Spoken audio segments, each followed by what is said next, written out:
Hello, hello, and welcome to the first full episode of Yeti Walks Into. Basecamp! And again, I am Yeti Legs, that's my trail name, and my wife, Marie, I'm is Basecamp. Basecamp. The jingle that you just heard was created by Our brother-in-law, Ryan G. Thanks, Ryan. Thank you, Ryan. Shout out. So this episode is kind of two parts. The first part will be really just letting you know who we are, how we met, what we do with our lives, and why the heck we decided to stop what we were doing with our lives to hike the PCT. And then we'll kind of go into a deep dive of how we prepared for it and what all we had to go through to make that dream become a reality. Yes, because there's a lot of prep that actually goes into doing a through hike. And, we discussed how we feel like there were some things out there to help you. But, once we got on trail, we started to realize, oh, there's a lot of things that we didn't realize. And so we want to be able to help people who are prepping for a through hike as well and give you some feedback, some advice, our opinion, of course. This is all our opinion. Yeah. Everybody has a different opinion of how they do their through hike, but this is ours, and we want to just be able to help anyone we can with that. Yeah. As well. So. And should note that at this point, we do not have any sponsors, so whatever we say is not influenced by that. No. This is our honest to goodness opinion. Yeah. And we're just gonna shoot the ish on here. Yeah. Ask each other questions about our process, even though we saw each other go through it. But yeah, sometimes it's nice to just talk about it, though. Let's give some intros here. Let's give some getting to know us. Basecamp, you're way more interesting than I am, so I'll let you go first. That's not true. Okay, who are you? What do you do? And who am I? Yeah, why the PCT?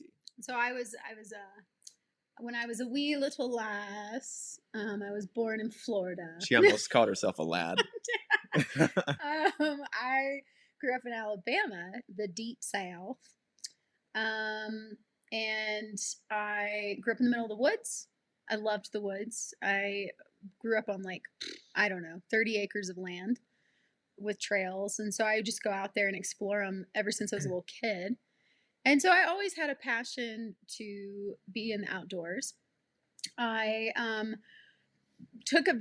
made a vow to my Nana when I was like 7, because I don't know what, we would see something on the TV maybe about the AT, the Appalachian Trail, and I would say, I'm going to do that one day. I'm going to hike that. And I was such a, is gregarious the right word? Yes. Gregarious child. So I was very, very I'm going to do this, and my Nana just looked at me with these very intense blue eyes and was like, you have to promise me you won't do that until you get married. And I did, and I promised her. Would you explain why she made you promise that? Yes. So this is pretty important. To take a dark turn very fast. My cousin, her first cousin, my second, third, wherever that goes. He actually was murdered on the AT doing a through hike. He was, I think, in his 30s, and so my Nana, ever since I believe it was in the 1970s. So she was very terrified of me going out there and doing this, all by myself. So I made a vow that I wouldn't do it until I got married. Hindsight 2020, but. But that was, and I kept that vow. So yeah, you did. Every single guy I would date, I would be like, do you hike? Do you like to hike? Do you like to go outside? And if the answer was no, I broke up with them. You swiped left. Yeah. So anyway, but went through college. I got my degree in musical theater. I then floundered through my 20s trying to figure out who I was. And then in my mid to late 20s, I began to work in film. And I'm trying to get into the DGA, the Directors Guild, currently. But, so then Wesley and I met. On eHarmony. eHarmony. And our first date was like a 7-mile hike. And it wasn't an easy hike. And we talked about everything under the sun I can think of. It was up to a waterfall, and she may have slipped, and I always say that she fell for me at the waterfall. I know how cheesy You know that what's sounds. funny is actually he was taking a picture of something, and I was going towards the waterfall, and it was like very slippery rocks, and I totally busted my ass. And I turned around, and Wesley didn't see any of it. He like was still taking a picture, and I was like, "Did you see that?" He was like, "No." I was like, "Oh gosh, well, I just really busted it. It could have been really bad, but it wasn't." Um, anyway, we talked about a lot that day, and it was a 17 and a half hour date. It was PG-13. Wesley's convinced it was like 13 hours, but I'm pretty sure it was 17 and a half because we met at 9 a.m. and then we hung out until 2 a.m. That's true. So subtract 24 minus 7. Long time. That's quick math. See, 17 hours. Long time. Long time. Anyway, but we ended up getting married. Before we get into But all before this, we get into that, let me just introduce who I was I gonna am say, first. well, then we'll go.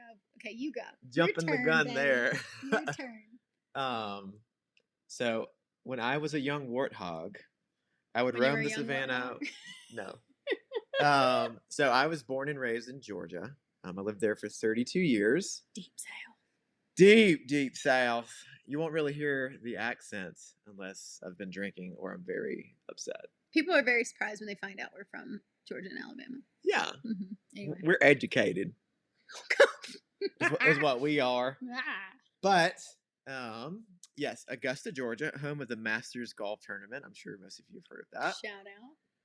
So, I got my bachelor's in chemistry and a master's in public health with a focus in environment.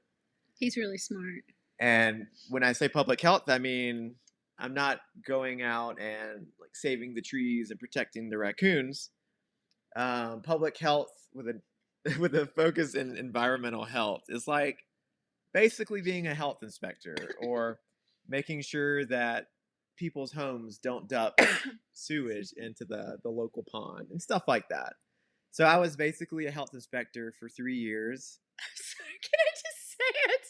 When you said saving the raccoons, I just had this image of you like going out into the woods and finding all the raccoons you could and like taking them into your arms and being a gallant knight and bringing them back into the sources. Okay. Rabies for everyone. Yeah. Okay, sorry, go back. But funny you mentioned that. Health inspectors also deal with rabies and animal control. Mm-hmm. So anytime there was any animal bite or any suspect situation, we would have to send specimens to the lab to make sure rabies wasn't involved. So you did have to deal with the raccoons. Sometimes, not often. Sweet raccoons. Okay. But yeah, so I was a health inspector for 3 years, and then 2020 hit and COVID-19 rolled into the picture. So I started doing contact tracing for the state of Georgia in my local county. And I met Marie on eHarmony at that time. We were both 32 when we met. Yeah, same age. I mean, it's like we lived the same parallel lives for a while. Yeah. It's kind of weird. I'd always loved to hike and get outside and explore the outdoors, and I would take extended weekends and just drive to random states like West Virginia. And backpack. From Georgia, and just backpack and kind of just recenter myself. So always had a passion for that, and I had aspirations similar to her of doing the Appalachian Trail. But the PCT was kind of far back on the radar. Fast forward 3 months from us meeting and going on a 10, 11, 12, 13, 14-hour date. 17 hour date. 17. And we go on a trip to the state of Washington and start to climb up Mount Rainier without any mountaineering experience whatsoever. If you've ever Googled Mount Rainier, it is a mountaineering It's not a good idea. mountain. It's not a good idea to go up there without any skills. Just preface that. Exactly. You can have all the gear that you possibly could need, but if you don't know how to use it. Don't be like us. So we get up to Camp Sherman, which we got no sleep in. Because we could hear avalanches And rock falling slides. around us like every minute, 2 minutes, 3 minutes. Yeah. Like you just hear like all around you. And then the wind was just continually kept like hitting our tent and bending it in like every 5 minutes. Every Wesley 5, was scared that the I was scared that we were just going to slip off the glacier because we were camping on the glacier. And we didn't have just some little bogus 3-season tent. We had a Nemo Chigori, which is a 4-season tent. It was strong, sturdy. It was a strong sucker, and the wind ripped it. Yes, the wind ripped it. So he was scared the wind was just going to pick us up and destroy our tent all night. So we woke up the next morning. We're prepping breakfast, and the Camp Sherman on Rainier has like these little pit privies up in the middle of BF Nowhere Mountain. It's pretty impressive, to be honest. And so I went in there and strapped on my GoPro, intending to propose to her and capture it all on video. And I did not know. She didn't know, and she helps me straighten out the GoPro and everything, and we're walking back to our campsite.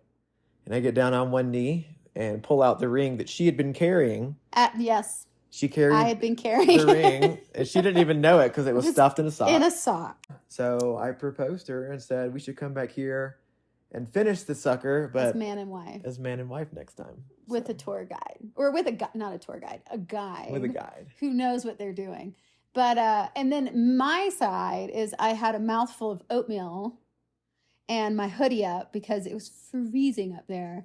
And I was trying to strategize how in the world we're going to get down safely because we had to go through like a landmine of crevasses, which we hadn't done the day before because we didn't want to go through the crevasses. Because we had been on a benign glacier. Yes. And clearly, and if you don't know what crevasses are, if you are listening to this podcast. That is the correct pronunciation, crevasse, not crevice. It is. And it is a split open, pretty much ice drop off is what a crevasse is. And it can range anywhere between 500 feet down, potentially. It's a giant crack between slabs of ice. Okay, there we go. Better definition. Yeah. But and you can easily fall in. You have to have an ice screw in case you do fall in. Like there's a whole guide to helping someone get out of a crevasse. It's called crevasse rescue. And there's a whole world to crevasses that we had never ever touched before. So we're like about to go down into this thing. And I'm sitting there panicking because I'm like, okay, how are we going to strategize to get down this thing? And then here he is and he pops the question. And I'm like, really? You're doing this right now? That happened. But it was beautiful. And it was a great place to get engaged. And of course I said yes. And like the glacier matched the color of my ring. It was great. It was beautiful. And then 3 months later, we got married in North Carolina, looking out over the North Carolinian, I think it was the Virginia mountains. It was both. It was both the North Carolina and Virginia. Yeah. Yeah. Both mountains. So we were probably looking at the AT at some point. But we got married out there, and our honeymoon was in Colorado. Yes, and then we moved to Colorado. So clearly, we are a couple that loves the outdoors, and this is something that we do. We go outside a lot. We hike a lot. We camp a lot. But before we got married, kind of transitioning us to the PCT, before we got married, we had been discussing doing a long through hike together. So we started planning and prepping for it. And we saved a lot of money. It took us a year and a half to save. Yeah, about a year and a half. 2 different jobs. One as a health inspector in Georgia for me. And then the reason we were able to move to Colorado after getting married is because I got a very great role. It paid all the bills that we needed It to did, cover. And so yeah. everything that I made. Marie, aka Basecamp, made went straight into savings. Yeah. So we were able to save a really big chunk of money, which was great. Because a lot of people ask us, how in the world were you able to do this and like take off of life for that long?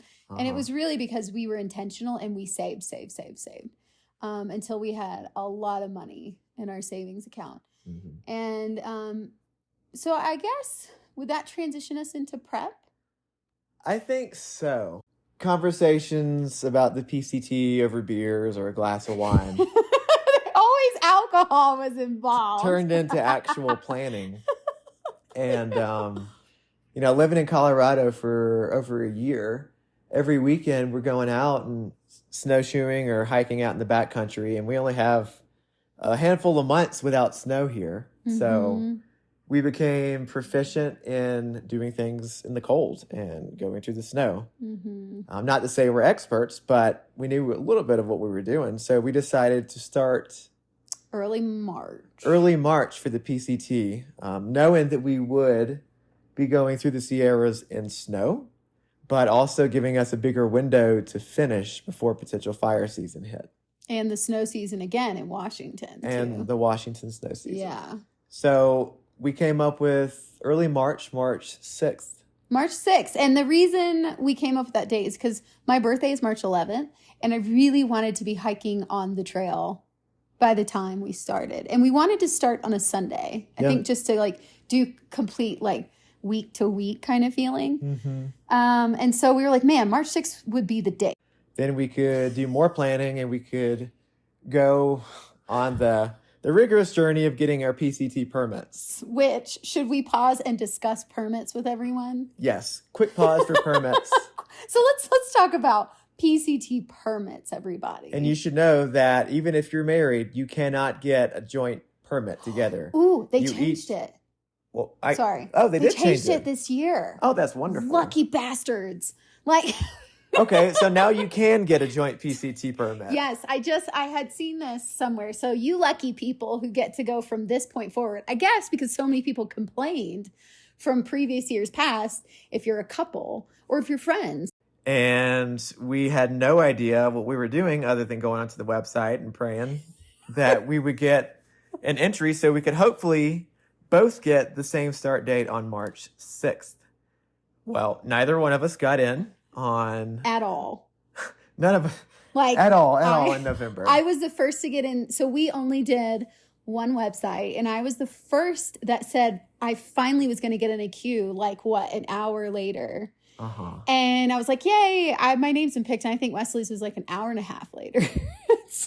Yeah. And then we only had one browser a piece open. Yeah. And then I finally got in and there were no permits at all. Like I'm seeing 0, 0, 0, 0. It was the saddest feeling ever. And they issue 35 permits per day for the November lottery. Yeah, for November, when we did it, it was 35 permits. And then they were going to release the last 15 per day, January 11th or 10th.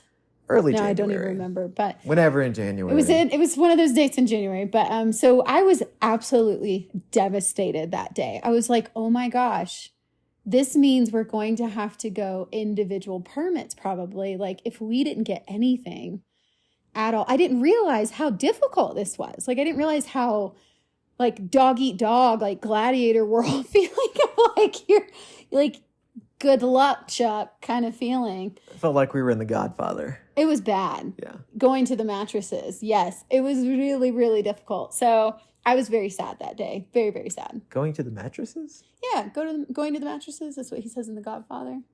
Let's go to the mattresses. It's like duking it, like fight. Oh, okay. I didn't know that. Yeah. Anyway. But fast forward to January. We've done a little bit more prep since we didn't get our permits in November. We did some research on how people got permits. We did some research on it, and she had also booked us a few individual permits in the worst case scenario. Just in case. We don't get the PCTA coverall permits. Yeah. So we had some of those in the bag just in case. But we were fortunate enough to get the permits for the same exact date, one apiece, in It January. was a miracle. It was a miracle. Jesus was looking out for us. Miracle. Whoever you believe in, they were looking out for us. They were on our side that day, I feel like. Yes. But all that to say, it was a very stressful process. And it was, the permit system in the PCT, really thankful that you get a coverall permit.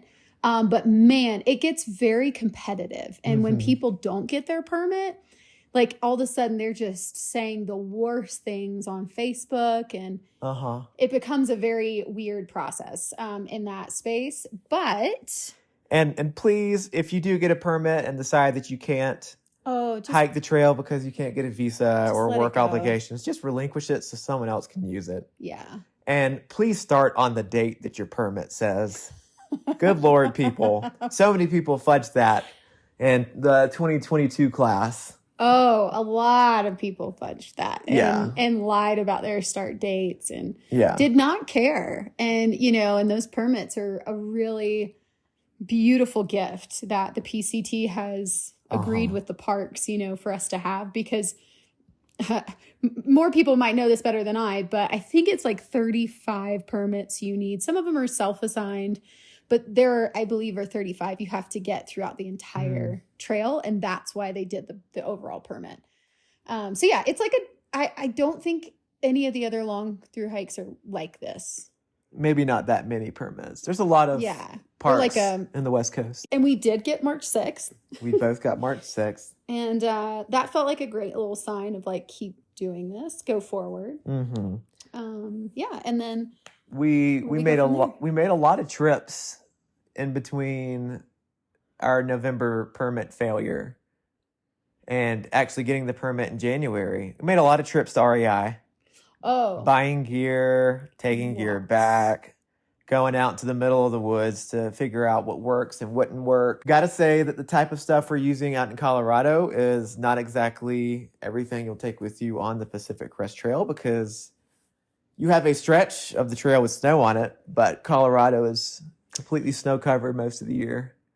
So we were kind of cherry picking the bits of equipment we would take into the Sierras with us based on our Colorado shakedowns. Yeah, and we had done some summer shakedowns and we did some winter shakedowns because we had been informed that the Sierras, like, we're going to be, snowstorms and 0 degrees at night. And so because we live in Colorado and that's the world we live in, and we have to deal with 8 to 10 feet of snow and we live in the mountains, we were like, oh man, so should we be taking our 4-season tent into the Sierras? And what do we do about this? We don't want to get frostbite, hypothermia, which can happen. It can happen. Oh yeah. I wouldn't say that it's common that it happens a lot, but it can happen. And so, and in our year, I will say last year, it wasn't a heavy snow year for the West Coast. It was I would say it was a medium snow year.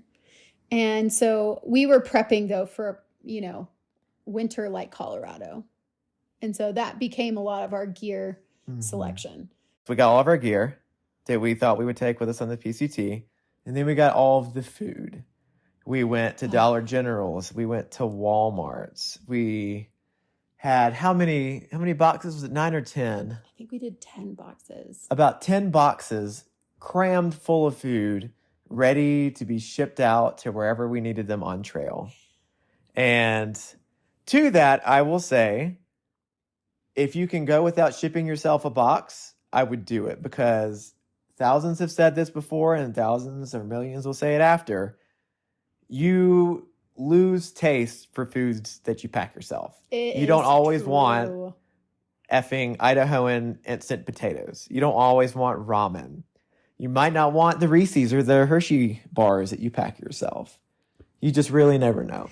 And can I just say that, so to give a good background, I studied the trail for about 6 months before we started. I created an actual spreadsheet and I broke down our miles. And this is what I do in my work world. I already have to do that for work. So I was like, it's our first through hike.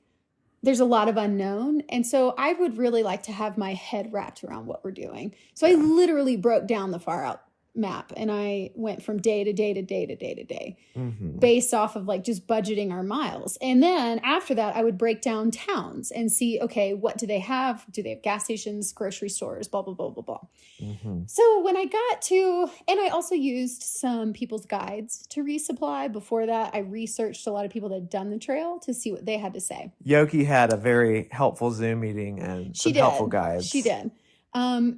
So there were very specific spots on the trail where people highly suggested you should send yourself a box, because I couldn't find anything that we could like purchase. Convenience store, grocery store. Couldn't find it. I couldn't find it. And so I was like, well, I guess this is where we should send ourselves boxes. And we did send ourselves boxes. And this is the biggest thing I learned, is that you don't need to send a box unless you have a dietary restriction.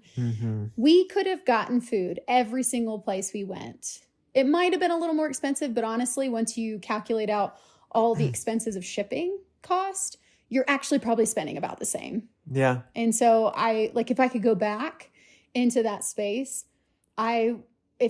if I could tell myself something different, I would have said, you don't have to send yourself boxes. You can resupply everywhere you go. If you're okay eating honey buns, Doritos, and $10 packs of beef jerky. Beef jerky and ramen. And like ramen. That's pretty much going to be your selection in those specific areas of resupply, like the smaller towns. And there's really only a handful of them on the trail.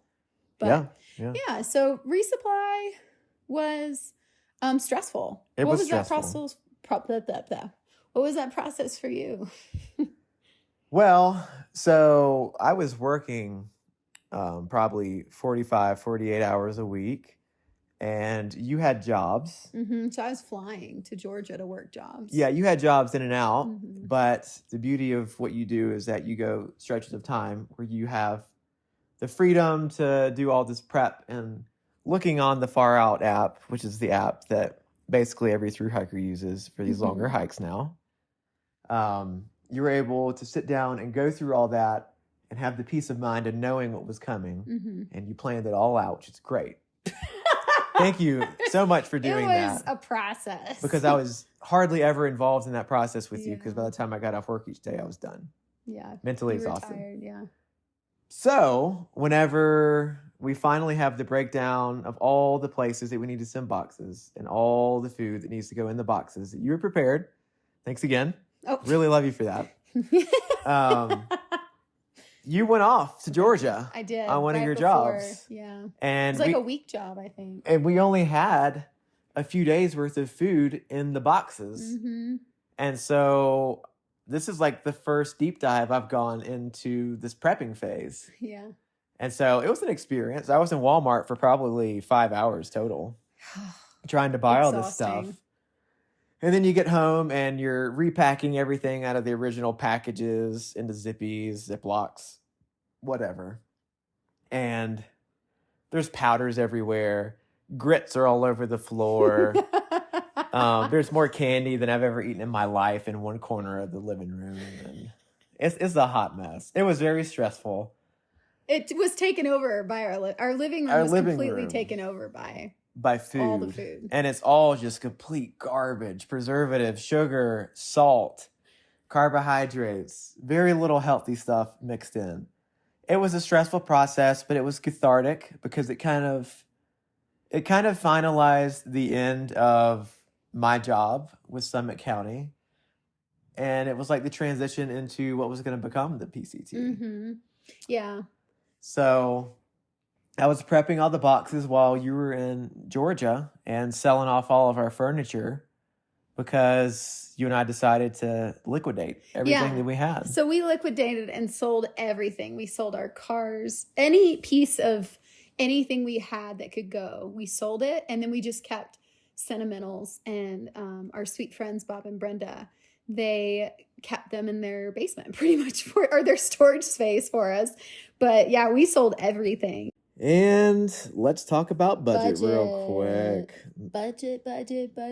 Money makes the world go round. Money. So, we did save up, like we said. we saved up enough so that we could budget about $12,000 per person. Yeah. For the entire hike. So that's about $2,000 per month. Yeah. And that includes gear, food, lodging, yada yada. And even the little bills we had that we like continued to pay. Like our phone bill. Yeah, phone bill or just, stuff like that. Garment invoice. Mm-hmm. Yeah. And then but I will say, so that was higher end from what we had been told. A lot of people said you could do a lot of people were saying anywhere between 6,000 to 12,000. And so we were like, okay, well, let's go higher end. And I will say, being a couple, that was a big part. We spent more than that. But I think a lot of factors were inflation, being a couple. So we never split rooms with anyone. We didn't tent camp when we were in towns. We wanted to get hotels. Which was our choice. We could have done it on the cheap. Mm-hmm. But I mean, when you're a married couple, you want your privacy. You want some, alone time. Yeah. So we did stay in more hotels than we probably should have. Yeah, but budget. No regrets. No, and the other thing too is that, again, inflation hit pretty hard when we were on trail. So we were spending in one town, it was $300 a night for the only hotel in town. And we had been on trail for 10 days, I think, and we just really needed a shower. So we were we gave ourselves that gift of you know what, we're just going to spend the money. And so there were times like that where we were just okay, we just are going to have to drop the money. Yeah. And then food prices. I mean, we'd spend sometimes 150 to 200 for what, a 4-day supply? For 4 to 6 days, we would spend about 100 to 120. And that was finding a cheap place like a Walmart or a grocery outlet. Yeah. So then if you can think about all the smaller towns that don't have that, you're going to spend a little bit more on groceries for maybe a 3-day resupply. And we weren't doing super nice food or dehydrated meals. We were doing ramen and gas station pastries. Yeah. And I think ramen did make it cheaper in the end because we were ooh, we need to try to save some money. Yeah, we got to pinch some pennies. Yeah, so we did do more ramen the last 2 months, which did save us some grocery money. Yeah. I think we probably could have saved a couple $1,000s had we not sent ourselves boxes of food. Yeah. We spent a lot on purchasing that stuff and then shipping it to Marie's sister, Basecamp sister, Amber. And then she'd ship it to us. So that's that's we're paying for the shipping of the same package twice. Yeah. Yeah. Plus the cost of the food when we could have just really bought food on trail and it would have saved us quite a bit. And then our boxes, we didn't even use half of it. We'd give it away to hikers and then we'd go and buy food that we wanted, that we were craving. Mm-hmm. So we kind of it just defeated the purpose of what we did. Yeah. For most of it. And so, but I think also, we had some hiker friends that one person specifically, I think he only spent 5,000 or 6,000 on his entire through hike. Mm-hmm. Or maybe even under 5,000, I think is what he was telling me. But I think a big reason for that is because he doesn't drink. He doesn't drink, and we drank a lot of beer. And most people that spent 8 to 10,000, I think, and that was because they get alcohol in town. they would budget hardcore. Yeah, and so, but most people, I'd say, on average, spent about 8 to 10,000. Yeah, from what we were could tell. Single. Yeah, because they would split rooms with 3 or 4 people. Or they would tent camp. That was a big thing, is if you can tent camp, then you can do it cheap. Mm-hmm. And just do ramen. That's pretty much And rely on the good graces of trail angels. Angels. Yes, that's another thing, is staying for trail angels. But yeah, so I think budget, it's important because a lot of people, they can't continue because they don't budget enough money. Mm-hmm. And we're in a high inflation season. And so if you're preparing for a through hike this year, just know you'll probably spend more than you think you will. Yeah, and another big chunk of the money that you'll spend is going to be on gear and gear replacement. Oh, yeah. So you're going to go through, if you use ultras, we use Ultra Lone Peaks specifically, we went through about 5 pair apiece. Yeah. And each one is, if you get the last year's model, it's about 100. Newer models are 150, 160.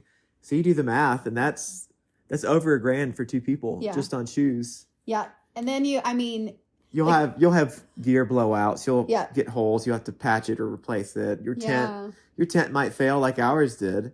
And we had to purchase a completely new tent. It's like $600, I think. Yeah, something like that. Yeah. And that was our choice. Like, we didn't want a cowboy camp. I mean, we were in the middle of mosquito and biting fly season, and you don't want to have a broken tent, in that kind of environment. So yeah, there are definitely gear replacements that happen on trail for sure. And if you're looking for ways to raise money other than just working your tail off and eating ramen at home before even eating it on trail, not saying expect people to give you money, but setting up a GoFundMe or a Patreon or providing some service to people who will be watching, that could be a really good option for you to at least get some food money while you're on trail. It's kind of a scary feeling to be out there for 4, 5, 6 months with zero income. But even if you have 5, 10, $50 a month coming in from people who are following you, that would be a huge morale booster. I know it would be, or would have been for me at least, because I was always stressed that we had a fixed amount and really none coming in. Like, okay, we're doing this unless the doors close. And the doors never close. And then our sweet friends, Bob and Brenda, again, they're like second parents to me. This is a true godsend right here.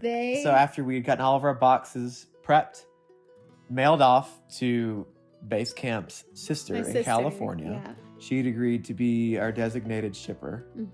So she got all of our boxes, all of our spare gear that we would probably need later on in the high Sierras. After we shipped all that off, we sold everything. We went and stayed with Bob and Brenda. B&B. B&B, Marie's friends, a.k.a. her second parents, basically. Yeah. And they offered to...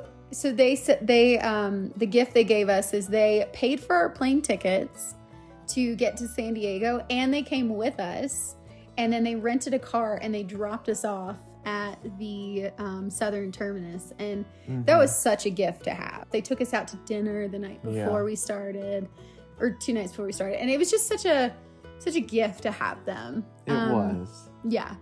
It's nice to have someone sending you off like that. It's like your own little cheerleading team. Yeah, it was really great. Also, if you have any questions about prep, it helps us if you have questions, and if you can leave them in the comments, because then we can go through them and we can go back to them, and we can give more detail about a specific area that you're curious about and what you want to know for a through hike you're prepping for, or if you've just always wanted to know what it's like. Yep, we can let you know what towns we specifically sent boxes to. The majority of them were in Washington, though. And also, one pro tip before you send a single box anywhere, make sure that the post office you're sending your package to accepts general delivery, because everything that you send out on trail has to be sent via general delivery. But like central, downtown, big city post office sometimes do not accept general delivery. So just call and do the research ahead of time to save you a large amount of money and grief. Oh my gosh, yeah. We had multiple packages that didn't make it to us on trail. So when you're trying to figure out what you're going to do about your process and how you're going to get stuff mailed to you, just know that it may not ever get to you. Get insurance on some of those packages. You just hope it's there. Yes. Don't do the bad thing and send yourself fuel canisters via ground, which is technically illegal, but a lot of people do that. You don't need to. There's plenty of places to get. There are plenty of places to get fuel canisters. Yeah. Anyway, moving on. Moving right along. So that is our prep. That was our prep time. And I guess, is that it? I think that's about it so far. If you have any specific questions, please reach out. And if we get enough, we can do a Q&A episode. Yeah, that would be fun. Well, everyone, thank you so much for listening to our episode of Yeti walks into Basecamp. We're your hosts. Yeti Legs And Basecamp. If you want to follow along on our social media or our YouTube channel, which we are trying to keep updated daily, you can find links to that on our profile page. And please be sure to like and subscribe if you enjoyed this podcast. And as we say in the hiking community, happy trails.